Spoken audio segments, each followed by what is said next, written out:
Kung nakikinig ka sa masama, anong iyong mararanasan, mararamdaman?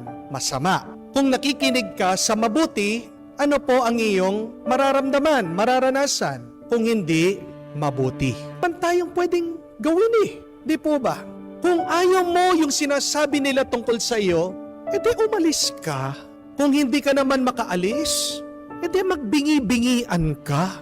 Ang galing nga natin minsan magbingi-bingihan sa mga nagpapalimos sa atin Di po ba? Pag ayaw mo yung isang tao, ang galing mo, natakpan, ignore, wag pansinin yung mga taong yan. Pero bakit hindi natin maiwasan maging bingi sa mga masasamang pananalita ng iba tungkol sa atin? Nakakapagtaka. Pagdating sa paninira, pagdating sa masama, ang bilis nating makinig. Pero pagdating sa mabuti sa salita ng Diyos, bakit bingi tayo? Bakit napakalayo natin? Bakit hindi natin